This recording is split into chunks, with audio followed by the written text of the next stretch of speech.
Hi price Lord, எல்லாம் நல்லா இருக்கிறீங்களா? சரி, ஓகே. நீங்கள் கர்த்தருக்குள் சுகமாயிருப்பீர்கள் என்று சொல்லி கர்த்தருக்குள்ளாய் விசுவாசிக்கிறேன். இந்த காணொலியை பார்க்கிற ஒவ்வொருவருடைய காரியங்களுக்காய் நான் அனுதினமும் ஜெபித்துக் கொண்டிருக்கிறேன். சரிங்களா?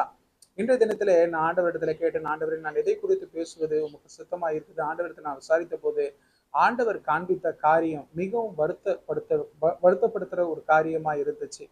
அவர் அதை காண்பிக்க மாத்திரமல்ல, அதை நினைவூட்டும்படிக்காகவே அதை ஒரு விதமாக அந்த தரிசனம் இருந்தது. ஆகையாலே எதை குறித்து ஆண்டவர் பேசினார் தெரியுமா? ஆண்டவர் சொன்ன ஒரு காரியம், என்னுடைய ஜனத்தார் எல்லாவற்றின் மீதும் கரிசனை உள்ளவர்களா இருக்கிறாங்க. தாங்க வாழ்ற பகுதி, வீடு, அந்த இருக்கிற லொக்காலிட்டி. இப்போ நம்ம சம்டைம்ஸ் வெளியே போகும்போது ஏதோ ஒரு இடத்துல பார்ப்போம். அந்த இடத்துக்கும் நமக்கும் சம்பந்தமே இருக்காது. ஆனா அது கொஞ்சம் நலிந்து போன, கொஞ்சம் பாழடைந்த இடம் போல இருந்துச்சுன்னா, கொஞ்சம் ஒரு எப்படி சொல்றது, ஒரு தேவைகள் உள்ள ஒரு இடம் போல இருந்துச்சு, ஒரு பேசிக் நீட்ஸ் கூட இல்லாத ஒரு இடம் போல இருந்துச்சுன்னா, நம்ம அந்த இடத்துல ஐயோ பாருங்க, நம்மளுக்கெல்லாம் இவ்வளவு வசதிகள் இருக்கு, இந்த லொக்காலிட்டியில இந்த வசதிகள் கூட இல்லைன்னு சொல்லிட்டு நமக்கு சம்பந்தமே இல்லாத இடத்த குறித்து பரிதாபப்படுவோம் தெரியுமா? கரிசனை உள்ளவர்களாய் நம்ம வருத்தப்படுவோம். ஆனால் அப்படி ஏதோதோ காரியங்களுக்கு வருத்தப்படுகிற நாம் தாமே கர்த்தருடைய திருச்சபையை குறித்து கரிசனையற்றவர்களாய் சில நேரத்திலே மறந்து விடுகிறோம்.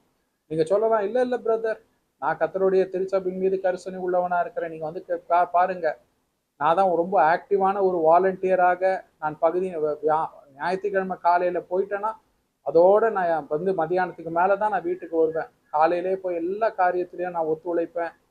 காணிக்கை கொடுக்கறது மாத்திரமல்ல, தசம பாகம் கரெக்டா கொடுக்கறது மாத்திரம் அல்ல, பில்டிங் ஃபண்டு கொடுக்கறது மாத்திரம் அல்ல, நல்ல திருச்சபையின் மீது நான் கரிசனை உள்ளவனா இருக்கிறேன். அப்படி நீங்கள் இருந்திருந்தீங்கன்னா கர்த்தருக்கு அதற்காக நான் சோத்திரம் செலுத்துகிறேன். ஆனால் ஏதோ காணிக்கை கொடுப்பதோ, பில்டிங் ஃபண்டு கொடுப்பதோ, இல்ல வாரம் வாரம் போயிட்டு சர்ச்சில் ஏதோ நீங்கள் ஒரு ஊழியத்தை எடுத்து செய்வது மாத்திரமல்ல, இதற்கெல்லாம் மேலான ஒரு காரியம் ஒன்று இருக்கிறது. என்ன தெரியுமா?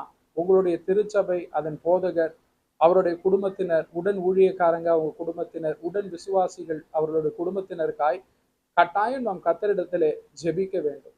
நீங்கள் எந்த திருச்சபையின் அங்கத்தினராய் இருக்கிறீர்களோ அந்த திருச்சபைக்காய் நீங்கள் உங்கள் ஜெபத்திலே அவர்களை தாங்குவது, அவர்களுக்காய் ஜெபிக்க வேண்டும் என்பது கர்த்தருடைய மிக மிக முக்கிய ஒரு காரியமாய் இருக்கிறது.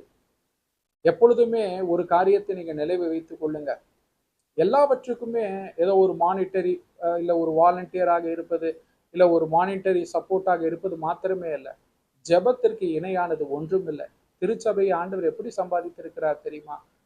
அப்போஸ்தலர் 20ஆம் அதிகாரம் 28ஆம் வசனம் சொல்லுகிறது, கிறிஸ்து தன் இரத்தத்தினாலே திருச்சபையை சம்பாதித்திருக்கிறார். அவருடைய ரத்தத்தை சிந்தி இயேசு கிறிஸ்து தம் ரத்தத்தை சிந்தி திருச்சபையை சம்பாதித்திருக்கிறார். அப்போ